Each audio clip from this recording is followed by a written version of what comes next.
मैं चाहता तो नहीं था कि आगे पेश किया जाएगा, तो मैं यही कहना चाहूँगा जो मेरे दिल से निकलता है कि जिस इंसान ने पूरी ज़िंदगी मोहम्मद रफ़ी साहब को अपना पिता माना है, जिसके गुरु का नाम उस्ताद ग़ुलाम मुस्तफ़ा खान साहब है, मोहम्मद ताहिर जी हैं, जिसके ड्राइवर्स मुसलमान रहे हैं अभी तक, जिसके ट्रेनर मुसलमान हैं, जिसके सबसे नज़दीकी दोस्तों में से जैसे वाजिद हैं जिन्होंने मेरे ख़िलाफ़ बोला, वो उनको मैं अपना सबसे अच्छा दोस्त समझता हूँ। जब रोज़े रमज़ान होती हैं तो मैं ख़ुद इफ्तारी के लिए बोलता हूँ मैं आऊँ खाना खाने आऊँ, इफ्तारी के लिए आऊँ। मेरे घर में जब मेरे पैर में तकलीफ़ थी तो तलत अजीज़ जी ने आके मुझे मेरे घर पे इफ्तारी दी और मेरे बेडरूम में नमाज़ पढ़ी और वो अज़ान पढ़ी जिसके बारे में हम जिक्र कर रहे थे।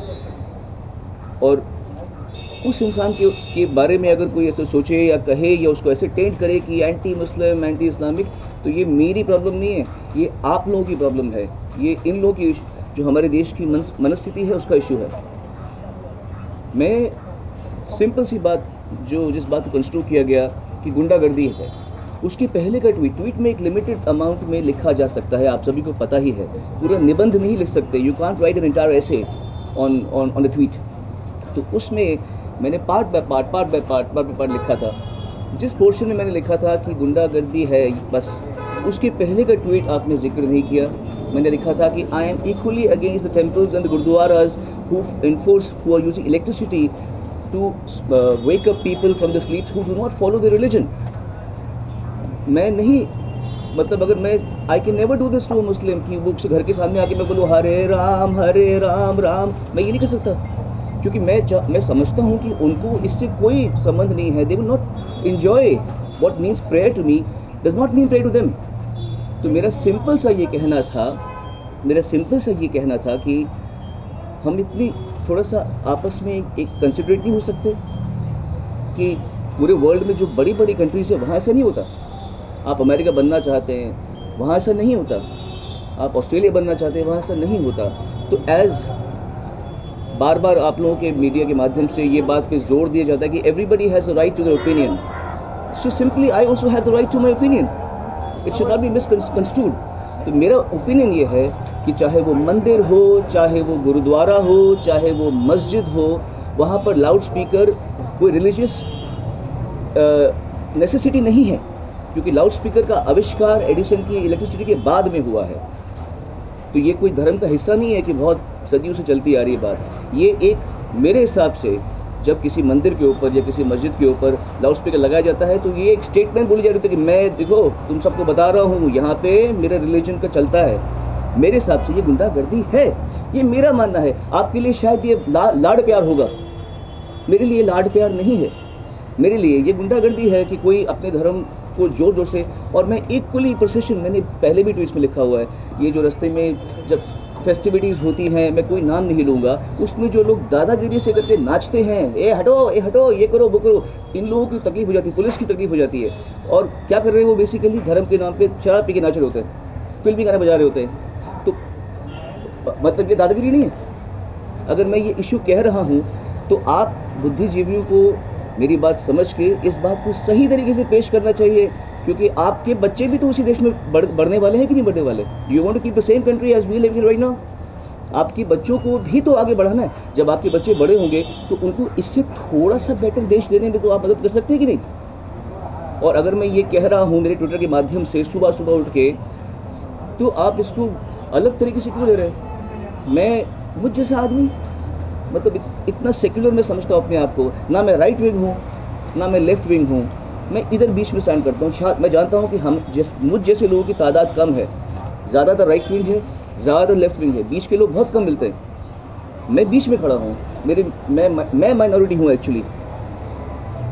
खैर, मेरा यही आप लोगों से कहने का मतलब था। हालांकि मैंने ज़िंदगी में कभी इस तरह की बड़ी बड़ी बातें ऐसे भुला के नहीं की है। हम आपस में आप भी बातें करते हैं, हम भी बातें करते हैं, but I have never had to make a speech out of this, जो मैंने कभी बिना प्लान किए मैं कह रहा हूँ। कोई गलती हो तो मुझे माफ़ कीजिएगा, पर मेरे कहने में किसी का निरादर नहीं है।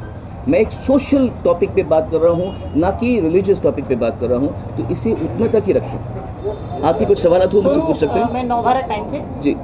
ट्विटर पे तो हमने देखा कुछ लोग आपको सपोर्ट कर रहे हैं तो आप सामने लिखते हैं, और जो आपको बुराई कर रहे हैं, आलोचना कर रहे हैं, वो भी वहाँ पे लिख रहे हैं। लेकिन क्या कोई ऐसा फ़ोन कॉल आपको आया जिसमें आपको धमकी मिली कि क्या लिख दिया आपने, ऐसा कुछ हुआ?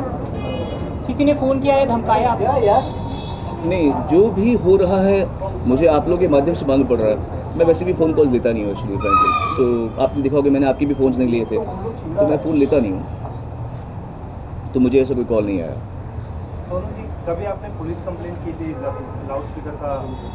कभी नहीं, मैंने कंप्लेंट नहीं की। Sonu ji, including Nika have said that you should consider changing your house rather than creating an issue here, because religion is something that is sacred. They understand your point of noise pollution, but they still feel that the way you said it was perhaps not right. नहीं, not really. ऐसे महानुभावों की बातों को आप ही जानती हैं कि उसका क्या तत्व है, क्या फ़ायदा इस बातें करने का। एक मौलवी ने आपके बाल निकालकर आपको जूते पहनाकर पूरे दुनिया में घुमाने की बात कही है, उस पर क्या प्रतिक्रिया देंगे? यही वो गुंडागर्दी है जिसका मैं जिक्र कर रहा था। मैंने आलिम को बुलाया,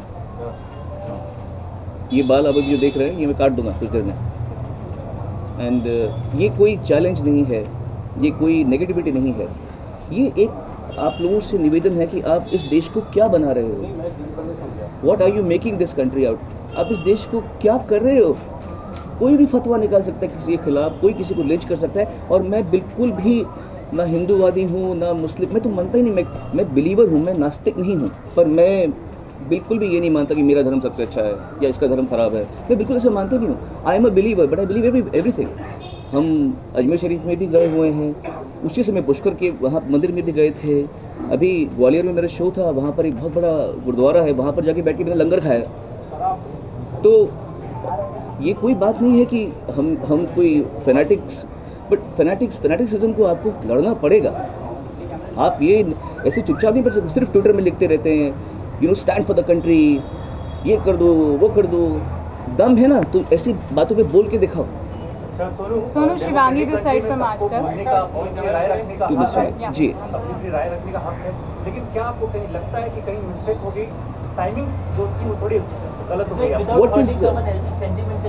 what is the right time, tell me, क्या सही वक्त है? बिकॉज बहुत सारे मुद्दे चल रहे हैं एक साथ कि योगी जी की जब से सरकार आई है 3 तलाक का मुद्दा और ज़्यादा उठा दिया गया है, उसका मुझसे क्या संबंध है? कहीं ना कहीं टाइमिंग है, सेंटिमेंट्स को लोग मेरे ख्याल से कर रहे हैं। टाइमिंग, अगर टाइमिंग सोचना बिल्कुल ट्विटर नहीं के है। अलावा भी कोई और प्लेटफॉर्म था जहाँ पे ये बात ये मुद्दे को रख देना चाहिए, और क्या आपको लगता है कि ये सबसे बड़ा देश का मुद्दा है जिस मुद्दे को आपने उठाया है? देश के और भी कई सारे मुद्दे हैं। बिल्कुल, मैंने ये मुद्दा पकड़ा, आप कुछ और पकड़ी।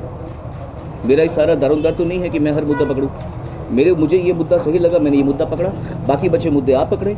टाइमिंग तो कुछ भी सही नहीं है, और टाइमिंग तो हर सही है। अब अगर हम ये बोलेंगे इसका मुहूर्त निकालेंगे तो फिर हम वही बात करें। बिल्कुल भी एवरी टाइम इज़ राइट, जब जो बात आपको लगे वो आप। एक मिनट जी। Sonu Shivangi this side from Aaj Tak. हमने आपके घर के पास जो मस्जिद है वहाँ के लोगों से बात की, अजान की आवाज़ जो है वो यहाँ आती है, उनसे बात की, और उनका कहना है, वो ये आरोप लगा रहे हैं कि पिछले 6 महीने से आप उनको परेशान करने की कोशिश कर रहे हैं, आपने दूसरों के नाम पे उनको कंप्लेन कराया है। यस, और कहीं ना कहीं पार्कर जो है वहाँ के ट्रस्टी, उनका ये आरोप है कि आप 6 महीने से उनको परेशान करने की कोशिश कर रहे थे, और जब नहीं हो पाया तो ट्विटर के जरिए उन्हें परेशान किया। मुझे पता ही नहीं मस्जिद कहाँ पर है, इसलिए there is no ground to all this. Mika ने लिखा है Yeah.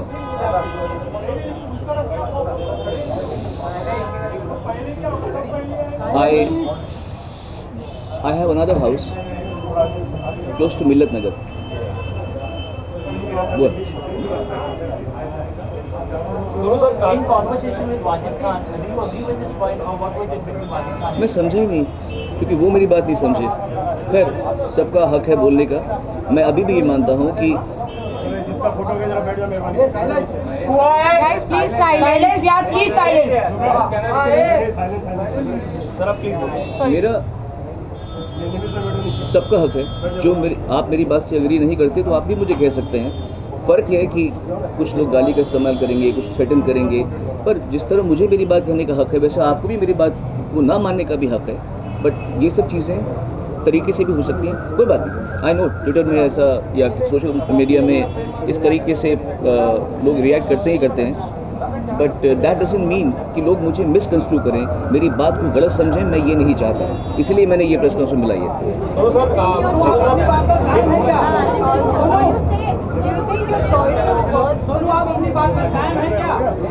आलिम भाई, आलिम जी आ चुके हैं, ओके जी।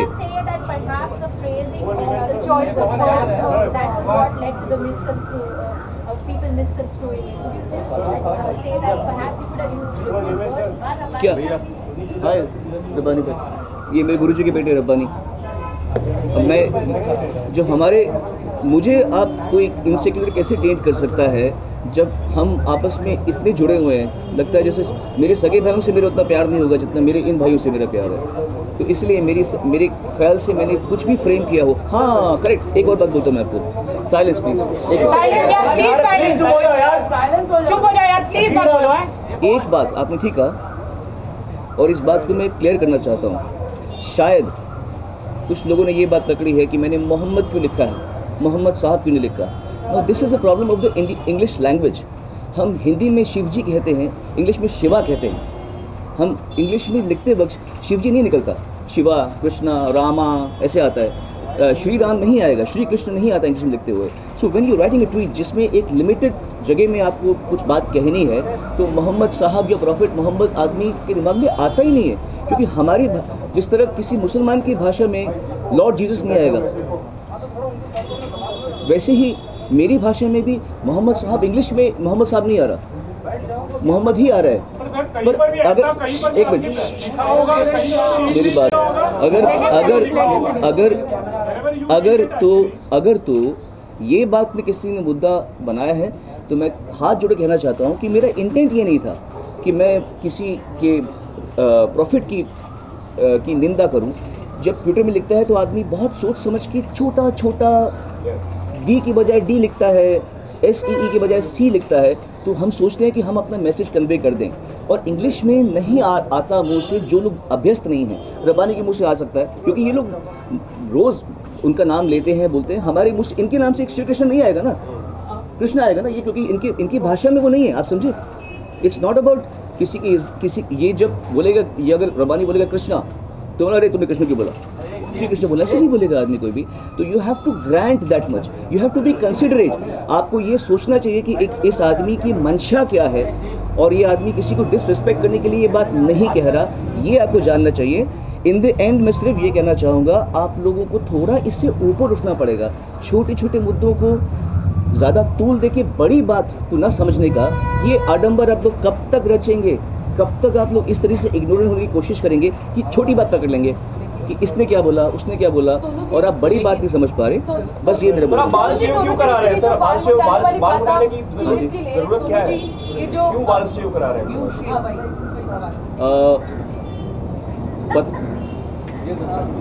वो तो आपको मिल जाएगा। ये कह रहे, इसका आंसर देने से पहले मैं आपको आलिम और मेरे बीच में जो अंडरस्टैंडिंग है, जो प्यार है, उनको मैंने बुलाया रिक्वेस्ट करके, ऐसा नहीं कि वो मेरे पे मतलब कोई ऐसा है।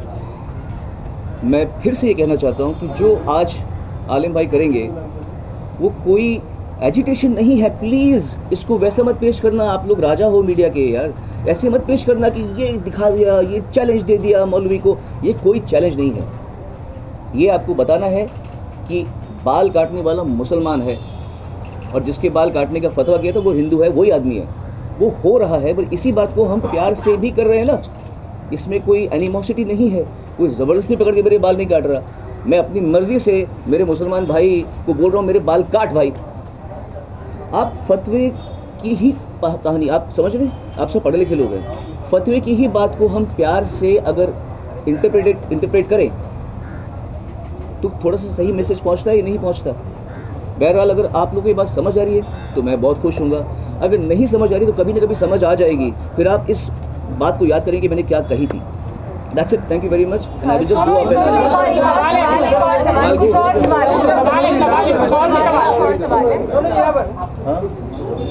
and नहीं नहीं डाल दिए। वेट यार, लेट मी आस्क। मेरा सवाल ये है आपसे कि लाउड स्पीकर की बात आप कर रहे हैं, जब आप जगराते या भजन में गाते हैं वहाँ भी तो लाउड स्पीकर होते हैं, करेक्ट है, परेशानी नहीं होती? बिल्कुल होती है, रॉन्ग है। हमारे शो 10 बजे ख़त्म हो जाता है, बस जो गवर्नमेंट का डिक्टेट है 10 बजे से 1 मिनट बाद हमको कभी भी कॉप्स अलाउ नहीं करते। आप बताइए इसका आंसर। तो क्या हम ये मानकर चले कि आप कह रहे हैं कि अजान की जो आवाज़ आती है या मंदिरों से जो आवाज़ आती है उसके लिए रॉन्ग टाइमिंग है उसका, रॉन्ग टाइमिंग है। जब हम बच्चे थे, हम स्कूल में जब एग्जाम्स होते थे हमारे, हम सुबह उठते थे, हमारे घर के पास भी गुरुद्वारा था, सतनाम वाहिगुरु चलता रहता था दिन भर, सुबह 4 साढ़े 4 बजे के टाइम पे। ठीक है, आई अंडरस्टैंड। सेक्युलर होने का मतलब ये नहीं है कि आप बर्दाश्त करें, आप सहनशील होएं। सेक्युलर होने का मतलब ये है कि आपको सहनशील होना पड़ेगा, आपको दूसरों की तकलीफ पे ध्यान देना पड़ेगा। दूसरों को तकलीफ में डाल के हमारी बात को सेक्युलर होकर समझो, ये नहीं करना पड़ता। उल्टा सोच रहे हैं आप। सोनू, तो आप ये कह रहे हैं कि अजान का टाइमिंग गलत है? नहीं, आप ये कहना चाह रहे हैं ना? आप लाउड स्पीकर का टाइम करते भैया। हेलो, लाउड स्पीकर का टाइम। लाउड स्पीकर तो अजान के हिसाब से ही बजेगा ना, लाउड स्पीकर तो अजान के हिसाब से ही बजेगा, उसी वक्त लाउड स्पीकर बजेगा। तो लाउड स्पीकर नहीं होना चाहिए मेरे भाई। अजान हो या मंदिर की आरती हो, कुछ भी लाउड स्पीकर नहीं होना चाहिए। मेरा ये कहना, मेरे मानना, ये मेरा मत है, मुझे मेरे मत को रखने दो। कुछ लोग ये भी कह रहे हैं कि आप पहले जगराता करते थे तो रात भर लाउड स्पीकर चलता था, मतलब इस तरह की बातें जो है पहले आप जगराता करते बात रिपीट हो गई। हाँ, सोनू, आपका मत है, हम मानते हैं ये आपकी बात है, लेकिन कुछ ऐसे भी लोग हैं जिनका मत ये कहना है कि प्रियंका चोपड़ा ऐसा एग्जाम्पल, वो 5 वक्त जब अजान होती है उस अजान का डेस्परेटली वेट करती है। आप समझे नहीं, आप समझ नहीं रहे, आप समझ नहीं रहे, आप समझ के बारे में क्या जवाब है? आप समझ नहीं रहे। आप मेरी बात को मुझसे ज़्यादा अच्छे तरीके से अहमद पटेल साहब ने कहा है, आज़ान ज़रूरी है, लाउड स्पीकर नहीं। इससे बढ़िया, इससे अच्छा उत्तर अगर आपको समझ में नहीं आ रहा तो फिर मैं क्या कह सकता हूँ। अहमद पटेल साहब ने ये बात कही है कि आज़ान ज़रूरी है, लाउड स्पीकर नहीं। मैं हिंदू की कह रहा हूँ, आरती ज़रूरी है, लाउड स्पीकर नहीं। एक ही बात है, आप बात के क्रक्स को समझिए, आप घुमा फिरा के ना कहिए बात को। लेकिन जिन्हें पसंद है उसके बारे में क्या कहेंगे आप? मैं कुछ नहीं कहूँगा, मैं कुछ नहीं कहूँगा, मैं कुछ नहीं कहूँगा। आपका परसेप्शन है, उनको पसंद है, उनको लाउड स्पीकर में आवाज़ पसंद है, बस ठीक है, तो हमें पसंद होने दीजिए ना, ठीक है ना। आप तो पूरे लाउड स्पीकर और माइक के साथ घिरे हुए रहते हो। पर हम गलत टाइम पे नहीं, पर हम गलत टाइम पे नहीं गाते, हम लोग गलत टाइम पे नहीं गाते। उस वक्त नहीं था। Don't be a child. अच्छा, लाउड स्पीकर का गाना गाया करते हैं। don't be a child. Listen to me. बात टाइमिंग की है। गलत वक्त पे लाउड स्पीकर नहीं चले, बात उसकी हो रही है, समझे आप। जब हम गाते हैं तो हम टाइम को मद्देनजर रखते हुए उतना टाइम पे शो करते हैं, समझे आप। क्लियर है बात? क्लियर है, बस क्लियर, इतनी सी बात है, समझिए इस बात को जी। Correct. I or you or these people come and basically tell us. They come and tweet about their opinions and you have so many people backlashing at you. What's your take on that? My take is that people feel that they have all the right to their opinions and celebs don't. It's as simple as that. मेरा भी सवाल है। जी बोलिए। मैं आपसे जानना चाहती हूँ कि आप एक बहुत ही जाने माने कलाकार हैं, बहुत ही समृद्ध। पर मैं पहले भारत का नागरिक हूँ। तो मैं ये जानना चाहती हूँ कि जब देश में एक ऐसा माहौल चल रहा है तो ऐसे आपके आने से पहले बात हो गई, आप लेट आई हैं, बात हो गई उसको। नहीं सुनो, मुझे ये मैं जानना आप चाहती हूँ लेट आई हैं, कलाकार बात कर के लीजिए। तौर पे आपकी क्या जिम्मेदारी बनती है? मेरा पहले जिम्मेदारी की बात आपकी बनती है, जो मैं कह रहा हूँ आप उसको पहले कन्वे कीजिए, क्योंकि मैं तकलीफ में हूँ, तकलीफ में आप नहीं हैं, आपको सब ठीक लग रहा है। मेरा कहने का मतलब जो आप समझें इस बात को कि मैं समझता हूँ कि चाहे वो मंदिर हो या मस्जिद हो या गुरुद्वारा हो, वहाँ पे लाउड स्पीकर नहीं होनी चाहिए। ये क्या रॉकेट साइंस है समझने में? रॉकेट साइंस तो नहीं समझने में। हाँ, अगर मैं रात को 12 बजे गाऊँ तो आपका हक बनता है बोलने का। अगर आप मुझे 10 बजे के बाद गाते हुए देखें, आपका हक बनता है। अभी तू कैसे बोल रहा है? अगर मैं निर्धारित टाइम के बीच में गा रहा हूँ और अपना शो उस समय ख़त्म कर रहा हूँ जिस समय ख़त्म करना है, तब आपको क्या आपत्ति हो सकती है? आपकी बात सही है, लेकिन बात ही सही है। Anyway, चलो, थैंक यू।